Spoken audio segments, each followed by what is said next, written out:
Após termos estudado aqueles 6 primeiros capítulos, vendo as acusações e o juízo que Deus traria sobre Israel, sobre Judá e Israel, né?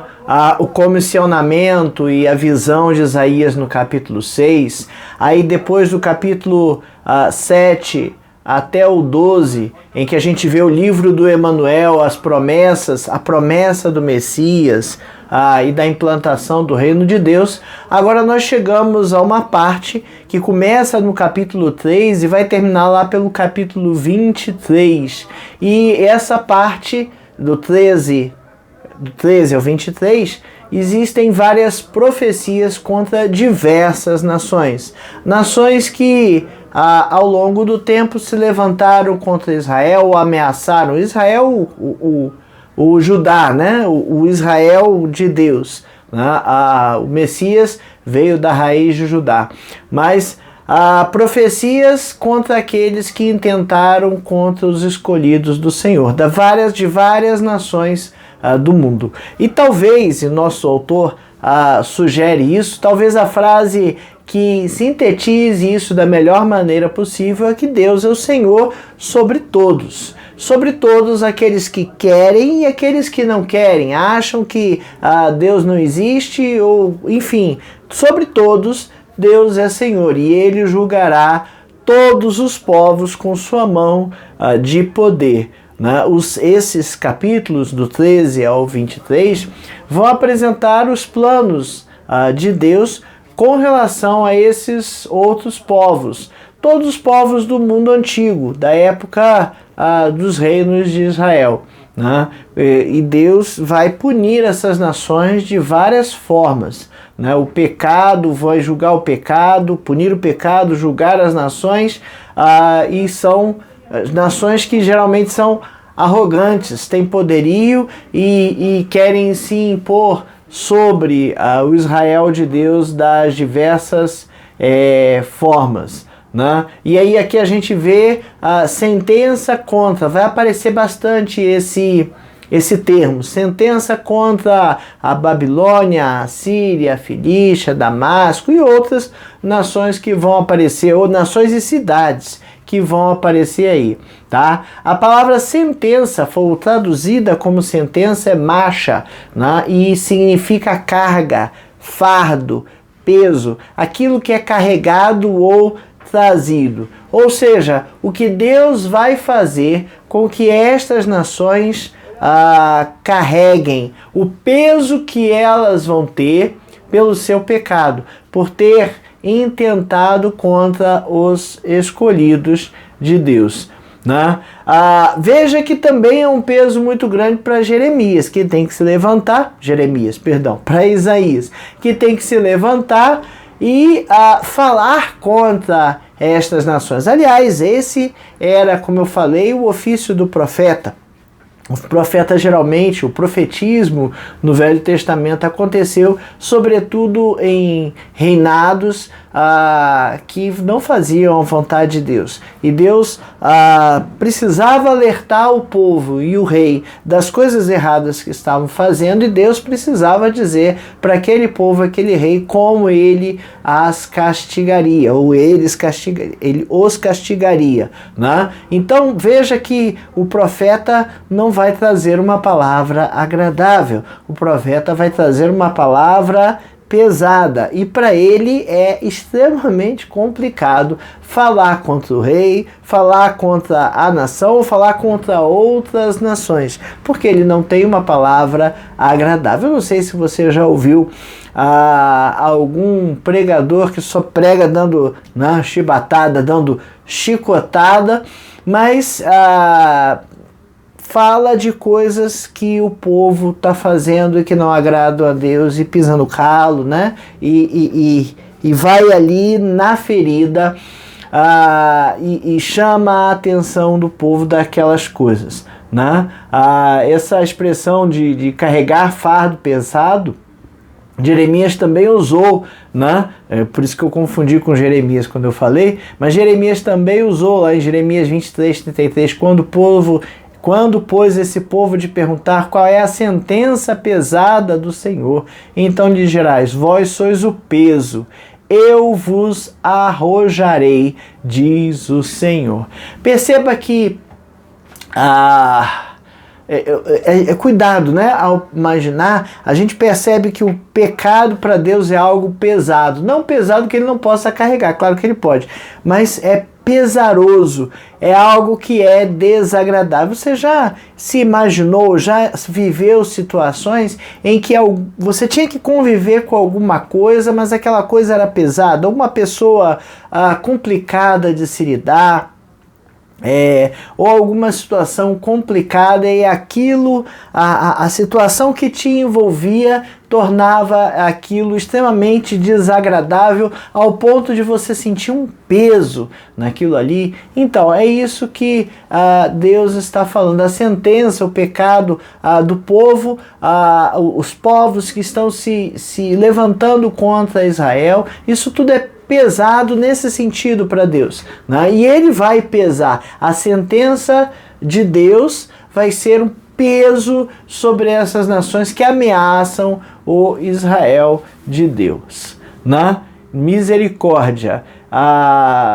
Algo duro, a mensagem da maior importância, algo duro no sentido de que produz pena e dor. Aliás, a pena, né, é a condenação, é algo que vai ser pesado para quem foi penalizado ou condenado. Se a gente pensar por esse aspecto também, quem é preso por algum tempo ou é condenado a uma pena de morte, a alguma reclusão, vai passar por um sofrimento por conta daquilo ali. Vai ser pesado para ele, então. Ok? Então o objetivo dessa lição e da próxima é aplicar à vida dos cristãos de hoje princípios que façam convergir para uma vida de profícua comunhão com o Senhor. Né? A gente precisa estar em comunhão com Deus para que a gente não seja pesado nesse sentido, né? Para que a gente não peque e isso não fique contra Deus e ele não pese contra nós a sua justiça. Observando a justiça de Deus e a sua misericórdia. Esse é um aspecto muito legal, né? Deus está falando o que vai fazer com aqueles povos antes de acontecer. Isso significa que ele está dando um aviso, e esse aviso ele pode servir de alerta para que as coisas não aconteçam, né? Quando a gente fala de profeta e fala de Deus avisando antes, a gente lembra da história de Jonas, né? Jonas não queria ir a Nínive falar que todos morreriam, que Deus castigaria aquela cidade, porque ele já sabia, Senhor, tu és bom, misericordioso, eu vou lá, né? Tipo assim, eu vou lá para passar vergonha, que eu vou falar que esse povo todo vai morrer, eles vão se arrepender e o Senhor vai perdoar eles. E dito e feito, né? Depois de Jonas ter teimado, ido para a direção contrária, para Tarsis, caído no ventre do grande peixe, ter sido vomitado, tudo o que aconteceu, ele vai, passa Nínive em 3 dias, rapidinho, né? Mais 40 dias e Nínive será destruída por Deus. Aí pronto, assim, nem falou direito, né?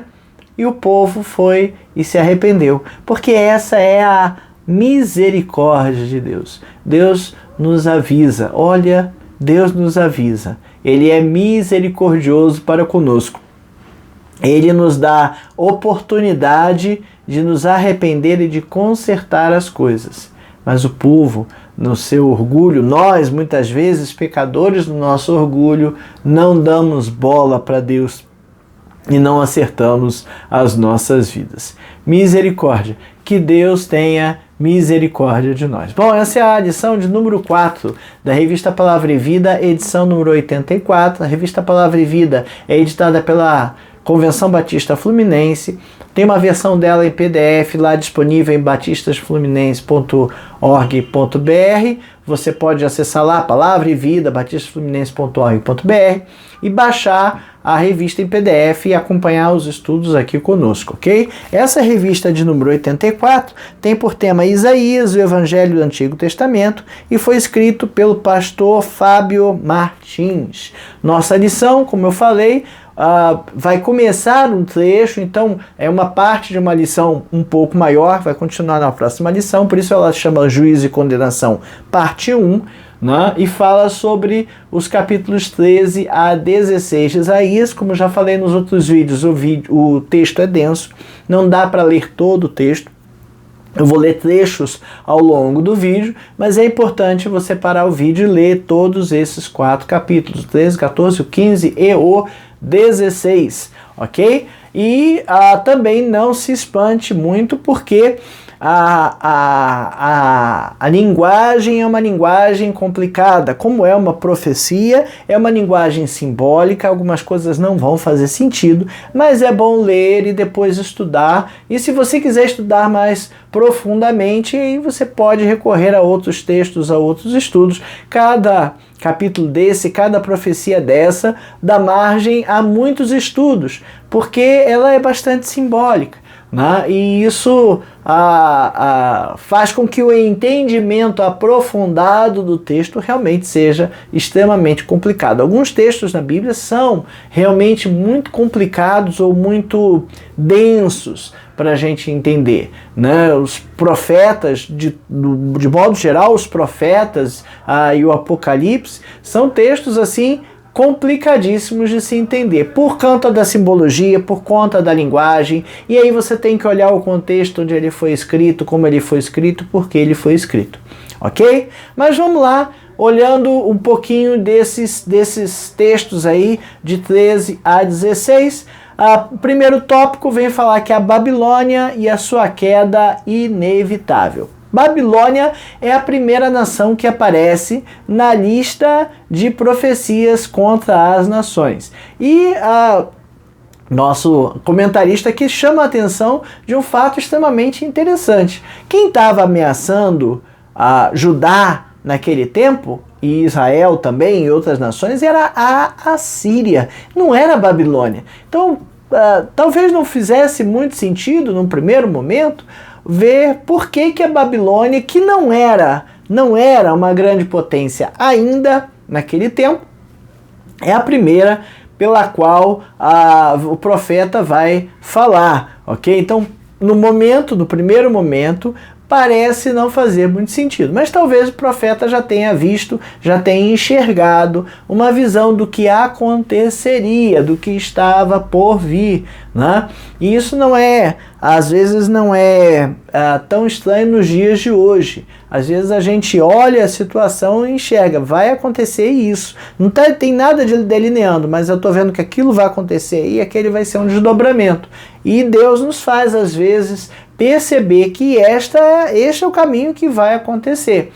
Talvez um caminho desagradável, um caminho que não é um caminho de sucesso, um caminho para tudo dar certo, mas Deus às vezes nos avisa de algumas coisas e nós temos que estar sensíveis à voz de Deus para a gente entender quando essas coisas acontecerem. Babilônia não era uma ameaça para dominar o mundo, mas por algum motivo Isaías olhou ali e viu que talvez, ou que fosse, talvez não, que seria uma nação que na sequência, em algum momento, buscaria dominar o mundo. Porém,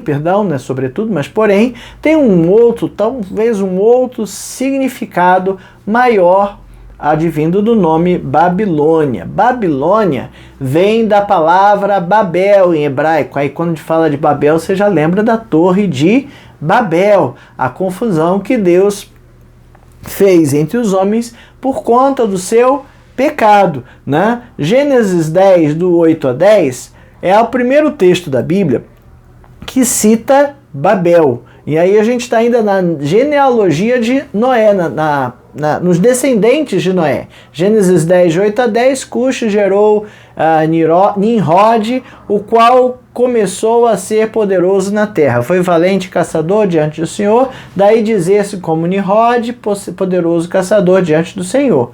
O princípio do seu reino foi Babel. Ereque, Acade e Calné na terra de Sinar. Daquela terra ele saiu para a Síria e edificou Nínive, Reobote, Ir e Calá. Então veja que quando a gente olha o Gênesis, aparecem algumas antigas civilizações, porque tanto a Síria como Babel, a Babilônia, são aqueles povos da Mesopotâmia, né? Mesopotâmia, entre rios, é uma terra entre o rio Tigre e Eufrates, fica bem mais para cima ali de Israel, mais ao oriente, né, de Israel, numa geografia bíblica ali, e a gente vai ver que ali as histórias, a arqueologia diz que ali é um berço de civilizações extremamente antigas, ok?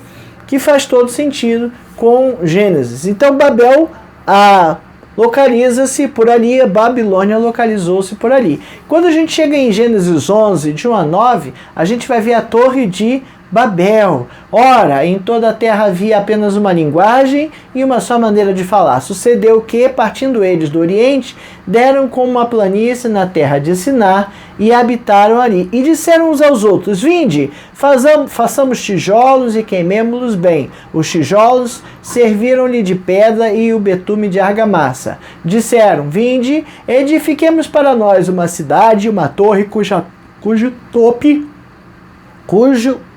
tope chegue até os céus, e tornemos célebre o nosso nome, para que não sejamos espalhados por toda a terra. Então desceu o Senhor para ver a cidade e a torre que os filhos dos homens edificavam. E o Senhor disse: eis que o povo é um só, eis que o povo é um, e todos têm a mesma linguagem. Isto é apenas o começo. Agora não haverá restrição para tudo o que intentam fazer. Vinde, desçamos e confundamos ali a sua linguagem, para que um não entenda a linguagem de outro. Destarte, o Senhor os dispersou ali pela superfície da terra e cessaram de edificar a cidade. Chamou-se-lhe por isso o nome de Babel, porque ali confundiu o Senhor a linguagem de toda a terra, e dali o Senhor os dispersou por toda a superfície dela. Então, Babel, Babilônia, vem dessa palavra Babel, confusão. Deus confundiu a linguagem dos homens porque os homens queriam ser iguais a Deus. Eles queriam construir uma torre, edificar uma torre para que os nossos nomes sejam célebres. E o pecado humano estava indo para esse caminho da vaidade. E aí, Babel, ou a Babilônia, então, representa muito mais do que apenas uma cidade ou um reino, né? Babel ou Babilônia vai representar o pecado do homem, vai representar a rebeldia do homem contra Deus, o querer ser igual a Deus, o querer superar a Deus, subir até as alturas e ser igual a Deus, entende? Então, a Babilônia traz consigo esse significado do pecado, né? E aí são duas cidades que aparecem na Bíblia com uma oposição, com um contraste muito grande. Por um lado eu tenho a Babilônia, que é uma cidade que representa o pecado, que representa a perversidade do homem, a vaidade do homem, o orgulho do homem. Por outro lado eu tenho Jerusalém, a cidade santa, né? A escolhida, Jerusalém celestial. A gente tem essa visão ali no Apocalipse, né, da cidade santa em que moraremos na eternidade. A cidade santa permanecerá para sempre, mas a Babilônia não. A Babilônia será destruída e a gente vai ver ali a profecia sendo cumprida. Isaías 13:6 começa anunciando que a destruição seria o dia do Senhor. Isaías 13:6, uivai, pois está perto o dia do Senhor, vem do Todo-Poderoso como assolação, vai acabar com tudo. o dia que ele emplacaria a sua vingança e justiça. Pelo que, versículo 7, Isaías 13, do 7 ao 16, pelo que todos os braços se tornarão frouxos e o coração de todos os homens se derreterá. A assombrar Sião e a apoderar-se-ão deles dores e ais, e terão contorções com a mulher parturiente. Olharão atônitos uns para os outros, ou seu rosto se tornará flamejante. Eis que vem o dia do Senhor, dia cruel, com ira e ardente furor, para converter a terra em assolação e dela destruir os pecadores. Porque as estrelas e constelações dos céus não darão a sua luz. O sol logo ao nascer se escurecerá, e a lua não fará resplandecer a sua luz. Castigarei o mundo por causa da sua maldade, e os perversos por causa da sua iniquidade. Farei cessar a arrogância dos atrevidos, e abaterei a soberba dos violentos. Farei que os homens sejam mais escassos do que o ouro puro, mais raros do que o ouro de Ofir. Portanto, farei estremecer os céus, e a terra será sacudida no seu lugar, por causa da ira do Senhor dos Exércitos e por causa do dia do seu ardente furor. Cada um será como a gazela que foge e como o rebanho que ninguém recolhe. Cada um voltará para o seu povo e cada um fugirá para a sua terra. Quem for achado será transpassado, e aquele que for apanhado cairá a espada. Suas crianças serão esmagadas perante eles, a sua casa será saqueada e a sua mulher violada. Coisa terrorível, né? Terrível, né? Terror e horrível. Uma coisa terrível e horrorosa que Deus promete fazer contra a Babilônia. E se a gente for olhar ao longo da história, várias investidas aconteceram contra esta nação. Não necessariamente investidas de Judá e de Israel, porque Deus usa outras nações também para fazer sua justiça. A cidade foi destruída em 689 a.C. por Senaqueribe, e depois reconstruída por seu filho. Em 539 a.C., Dario, o Medo, capturou a cidade. Aí essa referência está lá em Daniel 5:31. E Dario, o Medo, com cerca de 65 anos, se apoderou do reino. Está lá em Isaías 5:31. E ainda, após a morte do seu último conquistador, Alexandre o Grande, ela diminuiu até desaparecer, como previu Isaías lá no capítulo 13, versículos 20 a 22, que eu ainda não li. Isaías 13, do 20 a 22. Nunca jamais será habitada, ninguém morará nela de geração em geração. O arábio não armará ali a sua tenda, nem tampouco os pastores farão ali deitar os seus rebanhos. Porém nela as feras do deserto repousarão, e as suas casas se encherão de corujas, ali habitarão os avestruzes, e os sátiros porarão ali. As hienas uivarão nos seus castelos, os chacais nos seus palácios de prazer. Está prestes a chegar o seu tempo, e os seus dias não se prolongarão. Babilônia foi exterminada.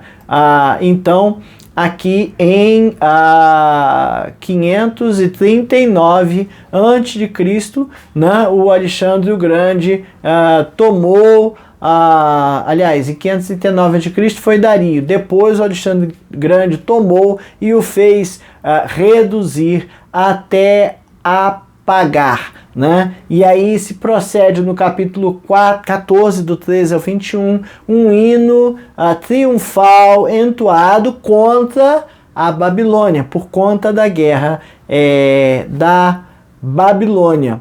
Ainda que o governante da nação tivesse se autoproclamado um Deus, olha, isso acontecia demais nos povos antigos, os governantes, os reis, se proclamavam Deus. Aí Isaías 14, 13 e 14, vou ler do 12 ao 15. Como caíste do céu, ó estrela da manhã, filho da alva, como foste lançado por terra, tu que debilitavas as nações. Tu dizia no teu coração, subirei ao céu, acima das estrelas de Deus, exaltarei o meu trono e no monte da congregação me assentarei, nas extremidades do norte. Subirei acima das mais altas nuvens e serei semelhante ao Altíssimo. Contudo, serás precipitado para o reino dos mortos, no mais profundo do abismo, ok? Então o rei da Babilônia, a Babilônia se autoproclamava, o rei da Babilônia se autoproclamava um Deus. O Império Romano também fez isso, era comum naquele tempo que os governantes achassem ou se achassem escolhidos por Deus para governar. A gente vai ver na história, quando a gente lê história geral, a gente vai dar o poder divino dos reis, né? Depois de Constantino, com a igreja que ficou junto do Estado, o imperador, ou onde a igreja atuava, o imperador era colocado no trono pelo pontífice da igreja, porque era o poder dos reis, né? Poder divino dos reis, ok? Mas segue-se então que a queda da Babilônia foi algo assim para que o homem soubesse que ele não prevaleceria perante Deus. Nesse texto que eu li, de 12 a 15, Isaías 14, de 12 a 15, é uma alusão à queda de Satanás. Veja, está sendo falado sobre a Babilônia, mas a alusão que está sendo feita durante o texto é da queda de Satanás, tá certo? Então, Satanás era o Lúcifer, um anjo de luz, era um dos maiores e resolveu intentar contra Deus. E por conta disso ele caiu, ok? Tá lá em Ezequiel 28, 12. Deixa eu ler lá, né? Ezequiel 28, do 12 ao 19. Filho do homem, levanta uma lamentação contra o rei Tiro. E aí, rei Tiro tem a ver com o rei da Babilônia e tem a ver aí com o diabo, na comparação também sendo feita por Ezequiel. Contra o rei Tiro, e diz-lhe: assim diz o Senhor Deus, tu és o sinete da perfeição, cheio de sabedoria e formosura.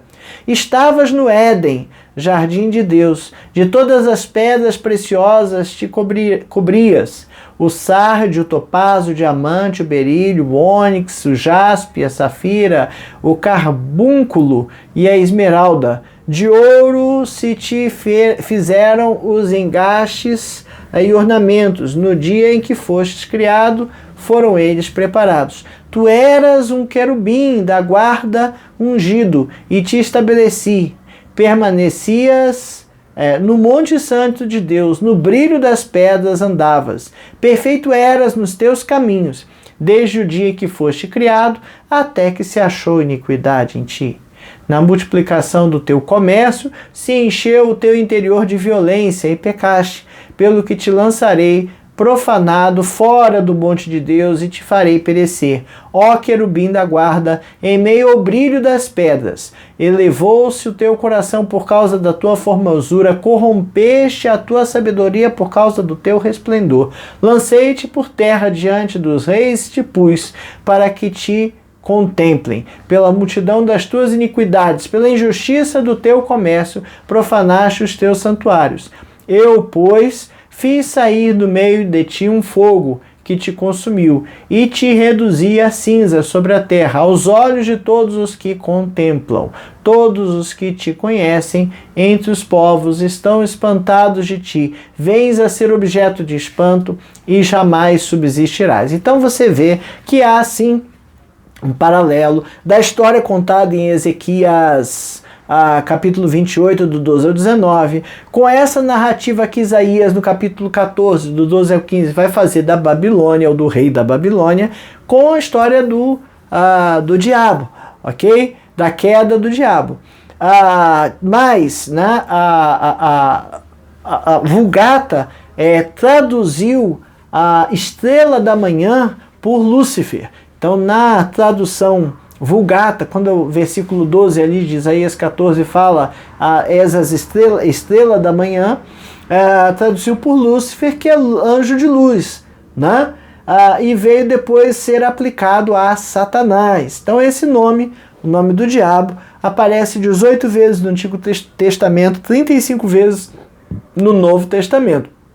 E nesse texto de Ezequiel, né, o rei da Babilônia, no texto de Isaías, o rei da Babilônia está tomando esse lugar, e Ezequiel, chamado de rei Tiro, também está tomando esse lugar, e fala que ele caiu do céu como uma estrela de grande altura, né? Despencou. Ele aspirava a assembleia dos deuses nas alturas do norte. Entretanto, foi abandonado nas profundezas do abismo do inferno. Olha que coisa triste. A queda, né? Diz que quanto maior a altura, maior é o tombo, né? E é exatamente isso a profecia contra a Babilônia.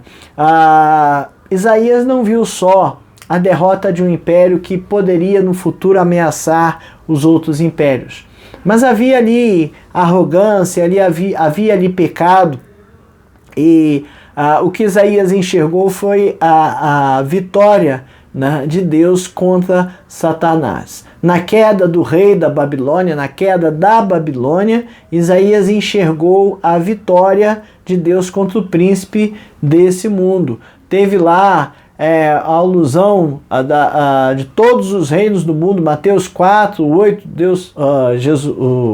Satanás pega Jesus, né, na tentação do deserto, leva, se prostrado me adorar, tirei todos os deuses do mundo, sendo dele, como ele entendendo sendo dele, né? E aparece aí o rei da Babilônia querendo ser como um deus, querendo estar acima de todos os reinos, dominar, mas olha só, a gente não está falando só de poderio militar, a gente não está falando só de riqueza. Então precisamos lembrar desse detalhe, ele é muito importante. No Oriente, cada terra tinha um deus, né? O deus atuava na sua terra, essa era a cultura do Oriente. Então, quando uma terra tomava outra, era um deus contra outro deus. E quando a coisa chegava num determinado ponto, o rei se colocava como a divindade máxima, muitas vezes, ou como uma divindade dependente das outras. Então, quando a gente vai ver lá o faraó do Egito, a história é a mesma, lembra? Né? O faraó era uma divindade, César era uma divindade, tinha culto de adoração a César, que era espalhado, estabelecido, inclusive chegou a invadir templos do judaísmo, né? Então veja, a derrota aí não é só de uma nação ou de um poderio econômico, a derrota é da divindade, a derrota é Deus derrotando os outros deuses, ok? Satanás, o príncipe desse mundo, né? Está lá em João 12:31, chegou o momento de ser julgado esse mundo e agora seu príncipe será expulso. Ou Efésios 2:1-3, ele nos deu vida estando nós mortos em nossos próprios, nos vossos delitos e pecados, ele vos deu vida, estando vós mortos nos vossos delitos e pecados, nos quais andastes outrora, segundo o curso desse mundo, segundo o príncipe da potestade do ar, do espírito que agora atua nos filhos da desobediência, entre os quais também todos nós andamos outrora, segundo as inclinações da nossa carne, fazendo a vontade da carne e dos pensamentos. E éramos, por natureza, filhos da ira, como também os demais. Ok? Então, é isso aí. A queda da Babilônia não era apenas a queda de um reino. A profecia contra a Babilônia não era só a profecia sobre um reino que deveria, que iria mais tarde buscar dominar o mundo. Mas sim é a derrota do pecado. Deus derrotando o pecado do homem, todo o seu significado de Babilônia, de Babel, de confusão, do homem querendo ser maior que Deus e Deus pondo fim a isso, ok? No segundo tópico aqui ele vai falar da Assíria e da Filístia. Deus guarda e cuida o seu povo. A Síria foi instrumento nas mãos de Deus para a disciplina do reino do norte. Segundo a Reis 17, do 3-6, a gente vê isso lá. Contra ele subiu Salmaneser, rei da Assíria. Oséias ficou sendo servo dele e lhe pagava tributo, porém o rei da Síria achou Oséias em conspiração, porque enviara mensageiros a So, rei do Egito, e não pagava tributo ao rei da Assíria, como dantes fazia de ano em ano. Por isso o rei da Assíria o encerrou em grilhões no cárcere, porque o rei da Assíria passou por toda a terra, subiu a Samaria e sitiou por 3 anos.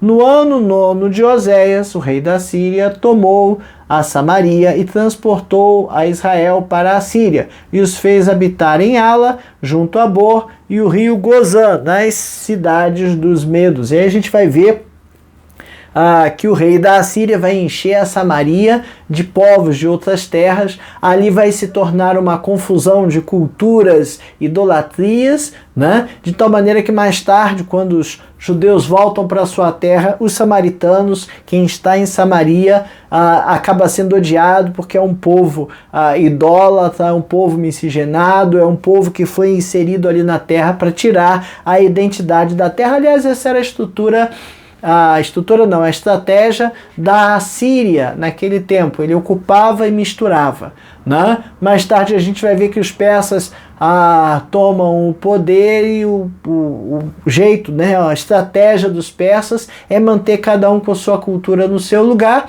desde que lhe pagassem impostos e tributos. E a gente vai ver que isso acontece de várias formas, né? Quando a gente chega no Império Romano, a gente vai ver a Pax Romana. Qual era o jeito de manter? Você me paga o imposto, fica aí na tua terra, faz o que você quiser, só me pagar o imposto. Se você não me pagar o imposto, eu não te invado, e está tudo resolvido desta forma. Então foram várias formas e formatações de dominação ao longo do tempo. Então a Assíria foi instrumento de Deus na disciplina do reino do norte, né? No reinado de Ezequias, 701 a.C., eles invadiram Judá, mas Deus destruiu o exército enquanto ameaçava capturar Jerusalém. A gente vê lá em Isaías 37, 36. Então saiu o anjo do Senhor e feriu no arraial dos assírios a 185.000. E quando se levantaram os restantes pela manhã, eis que todos estes eram cadáveres.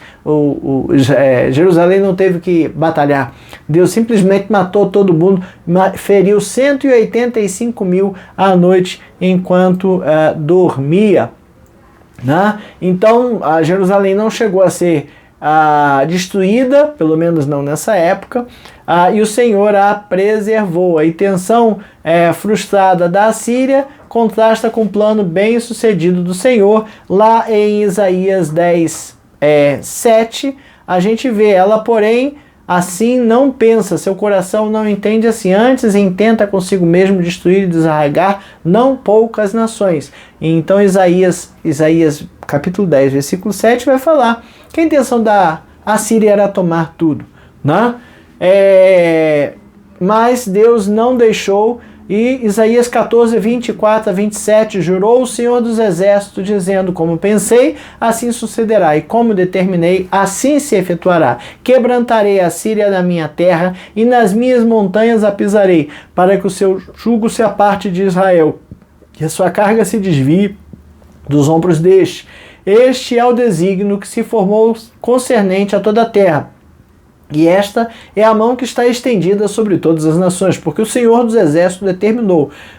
Quem, pois, o invadirá? A sua mão está estendida. Quem, pois, a fará voltar atrás? Então Deus não deixou que a Assíria invadisse Jerusalém, né?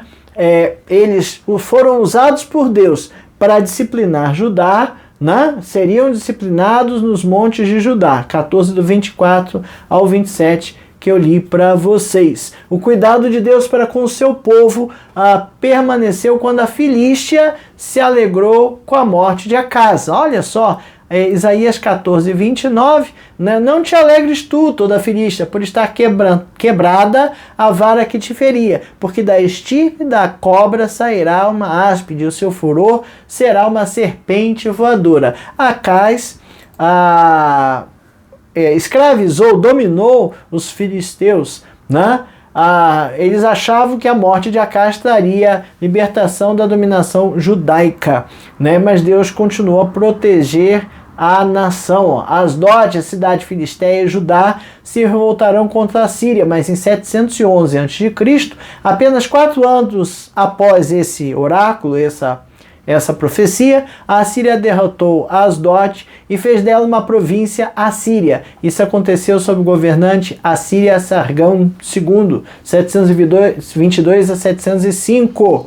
Né? Os filisteus se sentiam seguros, mas eles sofrerão derrota por fome e espada. Os filisteus chorarão porque a Síria estava chegando como uma nuvem de fumaça incontrolável. Ah, sim, a justiça do Senhor proporcionaria aos pobres de Judá comida e segurança, está lá no 14:30, além de refrigério nos tempos de aflição.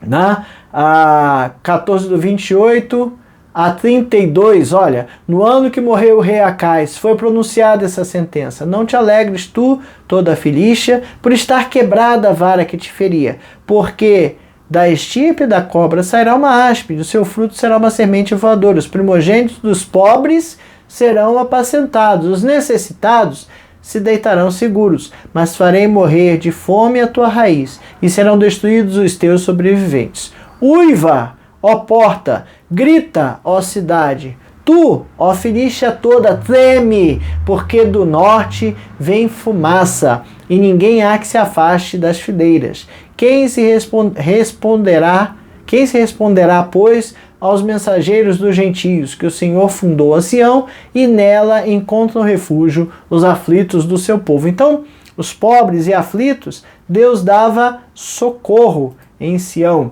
Né? O Altíssimo tem domínio sobre o reino dos homens e o dá a quem quer. Daniel 4:25. Não copiei aqui Daniel 4:25. Né? Mas está no versículo. O versículo é esse. O Altíssimo tem domínio sobre o reino dos homens e dá a quem quer. Ainda mais, como águias ensina os filhotes a voar, com as asas estendidas, os pega quando estão caindo. Assim, o Senhor Deus cuida do seu povo. Daniel 32:11, na nova tradução, na linguagem de hoje. Então, Filístia e a Síria, então, são dois que estão ali sendo ameaçados. A Filístia achou que ia se libertar por conta da morte do rei Acais, mas Deus não deixou, e a Síria foi lá e tomou a Filístia como uma nuvem, né? Como uma fumaça incontrolável, né? Veio ali sobre os filisteus, né, com uma nuvem de fumaça incontrolável. E Deus fez isso para livrar o seu povo. Os pobres e aqueles que estavam aflitos, Deus deu refrigério ali em Sião. Ok? Terceira parte da nossa lição, terceiro tópico, falar de Moabe. É Deus quem determina o tempo. Os moabitas são descendentes de Ló, né? E havia algumas tretas ali daquela região. Ló, se você lembrar direitinho, se separou de Abraão, era sobrinho de Abraão, se não me engano, né? E eles se separaram de Abraão porque as coisas estavam dando ruins, os pastos, os animais estavam brigando por pasto, o pessoal que cuidava do gado estava brigando por água, aí eles resolveram se separar. Depois teve aquela confusão de Sodoma e Gomorra, mas os descendentes de Ló se fixaram ali na terra e foram os moabitas, né? E os versos de 1 a 9, o capítulo 15 todo registra como a cidade seria afetada. Sentença contra Moabe: certamente numa noite fassolada arde a Moabe e ela está destruída. Certamente numa noite foi assolada Kir de Moabe e ela está destruída.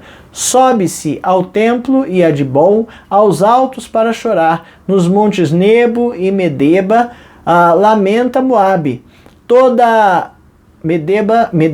Lamenta Moabe. Todas as cabeças se tornam calvas e a barba é rapada. Cinge-se de panos de saco nas suas ruas, nos seus terraços e nas suas praças. Andam todos uivando e choram abundantemente. Tanto Esbom como Eleale andam gritando. Até Jaza se ouve a sua voz, por isso os armados de Moabe clamam, a sua alma treme dentro dele. O seu coração clama por causa de Moabe, cujos fugitivos vão até Zoar. Novilha de 3 anos vão chorando pela subida de Luite e no caminho de Oronaim. Levanta um grito de desespero, porque as águas de Ninrim desaparecem, seca-se o pasto, acaba-se a erva e já não há verdura alguma. Pelo que pouparam, o que ganharam e depositaram eles mesmos levam para além das torrentes dos salgueiros, porque o pranto rodeia os limites de Moabe, até Eglaim chega o seu clamor, e ainda até Beer-Elim o seu lamento, porque as águas do Dimon estão cheias de sangue, pois ainda acrescentarei Dimon leões contra aqueles que escaparem de Moabe e contra os restantes da terra. Então veja, aqui até o 9, veja que tem a cidade de Moabe, né, os moabitas sendo afetados. Diferentes lamentos, né, choros, panos de saco, gritos de desespero, tremor de alma, pranto, né, e sem sucesso eles buscariam seus deuses, e claro, não seriam atendidos, outros deuses de jeito nenhum. Deus não admite e eles não existem. De forma semelhante, Moabe implorou aos líderes de Judá refúgio e acolhimento como sombra de uma árvore em dia de sol a pino. Isaías 16, versículos 3 e 4. Dá conselhos, executa o juízo e faze a tua sombra no pino do meio-dia como a noite. Esconde os desterrados e não descubras os fugitivos. Habitem entre ti os desterrados de Moabe. Serve-lhes de esconderijo contra o destruidor. Quando o homem violento tiver fim, a destruição for desfeita e o opressor deixar a terra. Ok? Mas eles teriam que reconhecer Yahvé e se submeter ao rei de Judá. E como isso não aconteceu, porque os moabitas eram orgulhosos, né? Isso fez com que eles tivessem a sua derrota, sua jactância viraria pranto, e seus cânticos lamentos orariam e nada alcançariam. Já pensou? Orar e Deus não ouvir as nossas orações? A Bíblia diz que nossas orações podem ser interrompidas. Cuidado aí, presta atenção, para não fazer as coisas que interrompem as nossas orações. Oráculo proferido registrava o tempo em que se daria, até 3 anos. A gente não sabe com precisão quando o Senhor cumpriu a profecia. A gente sabe que o rei assírio Sargão II, que viveu de 721 a 705 a.C., ou que reinou, quando Seraqueribe, 704 a 681 a.C., né, se declararam vitoriosos contra Moabe. Deus deu oportunidades, né, para que houvesse quebrantamento, ajustes e curas. Os moabitas não quiseram se quebrantar, eles tinham que confessar Yahvé como Senhor e se submeter ao rei de Judá, mas não quiseram. Então, Deus aí traz a justiça, né, na medida da necessidade, né? Sempre acompanhado por misericórdia, paciência e graça. Conclusão: as sentenças proferidas pelo Senhor são de grande valia para a igreja hoje. Primeiro lugar, revela a dureza do coração do homem, né, em render-se a Deus. Esse é um grande problema, e é um problema que a gente vive o tempo todo. Lá Mateus 7, do 24 a 27, Jesus está acabando ali o Sermão do Monte, ele fala: aqueles que ouvirem essas palavras serão semelhantes àquele que construiu sua casa sobre a rocha, né? E quem não ouvir, semelhante àquele que construiu sua casa sobre a areia, que veio as chuvas, os rios, o vento e a casa ruiu, né? Vida insensata. Deus tem o tempo todo falado aos nossos corações para que nos rendamos a Ele, para viver, né, a vida que Ele quer. E, em segundo lugar, demonstra que nada está oculto ou passa desapercebido aos olhos do Senhor. Ele está vendo todas as nações agindo. E Ele ainda manda um profeta para dizer o que vai acontecer lá no futuro, né? E o homem não se emenda, né? Deus conhece todas as nossas ações e motivações, caminhos, descaminhos, hipocrisias e virtudes, né? mas ele sentencia as nações, e mesmo que elas tenham potenciais, talentos, glórias, elas podem ser e serão destruídas por Deus rapidamente, se não o adorarem. E por fim, essas sentenças revelam a paciência do Senhor, né? Ele dá tempo para arrependimento. Deus nos dá tempo para arrependimento, e o tempo de arrependimento é hoje. Precisamos nos arrepender hoje, antes que seja tarde. Depois que morrer, não há mais o que fazer. Lembra lá a parábola do rico e do Lázaro, né? Depois que morrer, não tem mais como voltar, não tem mais o que fazer. É tempo de quebrantamento, é tempo de conserto. Sabendo que Deus julgará o pecado e o pecador, condenará, trará sentença, e sentença pesada, temos que nos precaver, temos que nos render a Deus, que o nosso coração não seja duro ao ponto de não conseguir nos rendermos a Deus. Para pensar e agir, né?